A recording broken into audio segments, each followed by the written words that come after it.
Eleanor Marsh rode into the land office at Ogallala, Nebraska in the spring of 1888 with a leather document case across her lap and a resolve that had been hardening in her for 11 days, since the morning she'd buried her husband James on a rise overlooking the 160 acres he'd spent 3 years proving up and had not yet finished proving. She was 29 years old, and she had not expected, when she married James Marsh in Ohio 5 years earlier, that she would one day be riding alone across open Nebraska rangeland to argue with a federal land office about whether a dead man's homestead claim still belonged to his widow. The homestead itself sat a half-day's ride south of Ogallala, 160 acres of short-grass prairie that James had filed on in 1885, drawn west by the same promise that had drawn tens of thousands of settlers to the plains in that decade: land, essentially free, in exchange for the labor of making it productive. He and Eleanor had built a modest sod and timber house together their first season, broken and planted 40 acres by their second, and by the spring, James died, had a small but growing herd of cattle, a proper well, and 18 months remaining before the claim would be entirely, legally, theirs. Eleanor had ridden out to the gravesite every morning that first week, not from any romantic notion of grief, but because the rise where they'd buried James looked out over the whole of the homestead, and she had found, in a way she hadn't expected, that seeing the land laid out below her, the fence lines James had set, the well he'd dug, the sod walls they'd cut and stacked together, settled something in her chest that grief alone could not. On the 7th morning, riding back down from the rise, she'd found the letter from the land office waiting for her at the house, informing her that a contest had been filed against the claim by a neighboring party. She had read it twice, saddled her horse again, and ridden the half-day into town before she'd fully decided what she meant to do when she arrived. The trouble had started, as trouble in that part of the country often did, with a neighbor who had decided that a widow's claim was a claim easier to contest than a living man's. Walter Briggs ran cattle on the section adjoining the Marsh homestead, and he had watched James work that 160 acres for 3 years with the particular attention of a man who had his eye on more land than he currently held. When James died of a burst appendix in early April, sudden, ordinary, the kind of death that left no time for anything except grief and the immediate scramble of what came after, Briggs rode into the same land office Eleanor was now approaching and filed a formal contest against the claim, arguing that since James Marsh had died before completing the required 5 years of residency and cultivation, the claim was void and the land should revert to the public domain, open to a new filing, his own. It was not, strictly speaking, an unreasonable thing for Briggs to believe, because a great many people in that era genuinely did not know the actual provisions of the law he was trying to use against her, and that confusion was exactly what Eleanor had spent the last 11 days educating herself out of. The Homestead Act of 1862, under which James Marsh had filed his original claim, required a settler to reside on and cultivate a parcel of public land for 5 years before receiving final title, a process homesteaders called proving up. What Walter Briggs either didn't know or was gambling that Eleanor didn't know was that the act, along with amendments passed in the years following its original passage, specifically addressed what happened when a claimant died before completing that 5-year term. Under the law, if a homesteader died before proving up, the claim did not automatically void and return to the public domain. Instead, it passed to the settler's widow, or, if there was no widow, to the settler's heirs, who were entitled to complete the remaining period of residency and cultivation themselves and receive the patent in their own name upon finishing it. This provision existed for a straightforward and, for its time, unusually practical reason. The federal government's interest in the Homestead Act was in seeing land actually settled and farmed, not in creating a legal trap that punished a family for a settler's death partway through the process. A widow who could finish what her husband started was, from the government's narrow but consistent point of view, exactly the kind of settler the law was designed to reward. This did not mean the process was simple or that a widow's claim went unchallenged as a matter of course. Eleanor still had to formally notify the land office of James's death, still had to file the appropriate affidavit establishing her intent to complete the claim herself, and still had to be prepared to demonstrate, if contested, that she was both willing and materially able to finish the residency and cultivation requirements, a burden of proof that a great many widows across the plains states less informed or less resourced than Eleanor turned out to be simply failed to meet. Losing land their husbands had spent years working. It's worth noting, too, that the widow's right to complete a claim was itself part of a broader, slower shift in how American law treated a married woman's relationship to property during the 19th century. Under the older common law doctrine of coverture, inherited from English law and still influential in parts of the country well into the 1800s, a married woman's legal identity was, in most respects,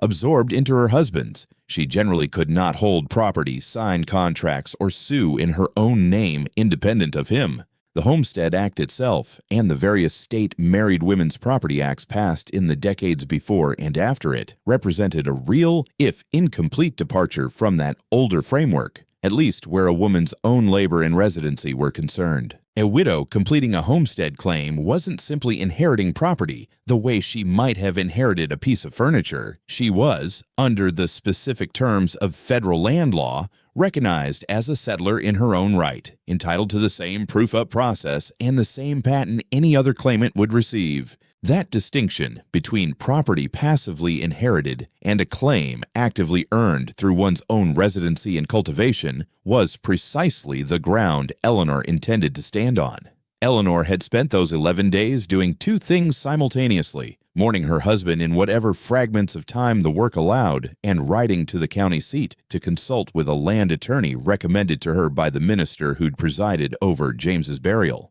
The attorney, a careful, unhurried man named Otis Rayburn, had walked her through the relevant sections of the homestead statute, helped her draft the affidavit the law required, and warned her plainly that Walter Briggs's contest filing meant she would likely need to appear before the land office register in person to defend her claim, since a contested homestead case typically required a hearing rather than a simple paperwork review. "He's counting on you not knowing the law, or not having the stomach to fight it," Rayburn told her. "Those are usually good odds for a man like Briggs. Don't give him good odds." The land office in Ogallala was a single-room frame building with a stove in the corner and a register named Harlan Voss behind a plank counter, a man who had processed enough contested claims in his years at that desk to have developed a fairly reliable instinct for which ones had merit and which ones were opportunism dressed up as legal argument. Walter Briggs was already there when Eleanor arrived, seated on a bench along the wall with the particular confidence of a man who expected the meeting to be short. He stood when she entered, tipped his hat with a courtesy that did not extend to his expression, and said, in a tone pitched for the register's benefit as much as hers, that he was sorry for her loss, but that the law was the law, and a claim without a living claimant to finish it wasn't a claim at all. "The deed says it's mine now," Eleanor said, setting her document case on the counter and opening it to the affidavit Rayburn had helped her prepare. "Not because I'm asking for it, Mr. Briggs. Because the statute says so, and I've brought the paper to prove it." What followed was not, in the end, a dramatic confrontation so much as a methodical one, the kind of proceeding that historical accounts of contested homestead claims describe far more often than the sort of showdown popular imagination tends to attach to the era. Harlan Voss reviewed Eleanor's affidavit, confirmed the relevant statutory provision governing a widow's right to complete a deceased claimant's homestead, and asked Eleanor a series of practical questions: whether she intended to reside on the claim herself, whether she had the means and the labor to continue the required cultivation, and whether she understood the remaining term she would need to complete before the patent could be issued in her name. Eleanor answered each question directly. She had, in fact, already moved back onto the homestead the week after James's funeral, rather than returning to relatives in Ohio, a decision that several of her neighbors had quietly considered impractical for a woman alone, and which she now recognized, standing in that land office, as the single most important thing she'd done to protect her claim. She had 2 years and 4 months remaining on the residency requirement. She had James's plow, his modest herd, and, she did not say this part aloud, though it was true, an unwillingness to let Walter Briggs's confidence be rewarded simply because grief had briefly made her look like an easy target. Briggs's contest, when Voss examined it closely, rested almost entirely on the assumption that Eleanor either didn't know her rights or wouldn't exercise them, an assumption the register noted, in the dry language of his official ruling, did not constitute grounds for contesting a validly filed widow's claim under the statute. Voss read the relevant section of the statute aloud into the record, for the benefit of both parties and for the file itself, in the flat, unhurried cadence of a man who had read it aloud often enough to have it nearly memorized, and asked Briggs directly whether he had any evidence that Eleanor did not intend or was not able to complete the residency and cultivation requirements herself. Briggs had none beyond his own assumption, offered somewhat less confidently the second time he was asked to state it. The contest was dismissed. Eleanor's affidavit was entered into record, and her claim, now standing in her own name, continued toward its 5-year completion exactly as James's would have. Voss stamped the affidavit, slid it back across the counter toward her, and, in the same flat register he'd used for the ruling itself, told her that she'd have to reappear in roughly 2 years' time, once the full residency term was satisfied, to file for the final patent, a piece of ordinary procedural information delivered without any particular warmth, but which Eleanor would later say felt in that moment like the first entirely solid ground she'd stood on since James's death. Walter Briggs left the land office without another word to her, though he did, on his way out, exchange a brief and unreadable look with Voss, the kind two men share when one has just watched the other's confident assumption fail to hold up under a plain reading of the law. It would be a tidy ending to say that Walter Briggs accepted the ruling gracefully and troubled Eleanor no further. But the historical record of contested homestead claims and Eleanor's own account of the years that followed, preserved later in a letter to a niece, suggests something closer to the truth of how these disputes usually resolved, not with a single decisive confrontation, but with a slow attrition of opportunity. Briggs, having lost his contest, made one further attempt the following year to purchase the land outright from Eleanor at a price well below its improved value, an offer she declined without much discussion, and after that, finding no further legal avenue worth the filing fee, he largely left the matter alone, continuing to run his own cattle on his own section as though the contest had never happened. Eleanor did not complete those remaining 2 years and 4 months entirely alone, though she completed them as the claimant of record throughout. Thomas Hale, a rancher whose land bordered the Marsh homestead on its northern edge, had known James well enough to help with the funeral arrangements, and continued afterward to help with the kind of seasonal labor, branding,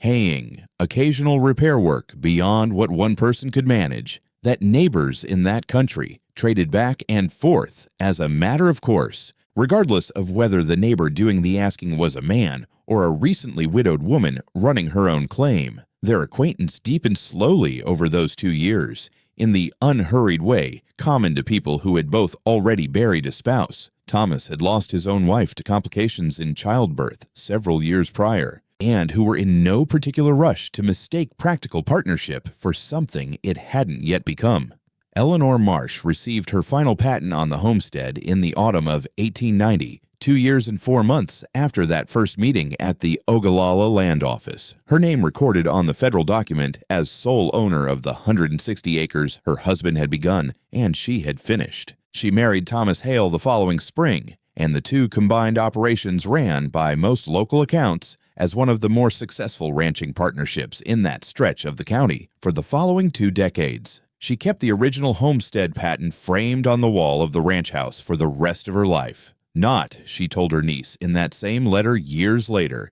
out of sentiment about the document itself, but because she wanted a plain, permanent reminder of a fact she thought worth remembering, that the law, when a person actually knew it and stood on it, was very often a stronger position than the confidence of a man who was counting on her not to. The Homestead Act's provisions for widows and heirs remained in the statute for the rest of the law's long life, quietly protecting a great many families in circumstances similar to Eleanor's, in cases that mostly never became stories anyone told, because most of them were resolved exactly the way hers was. Not with drama, but with a woman who knew the paper she was holding, and a register willing to read it correctly.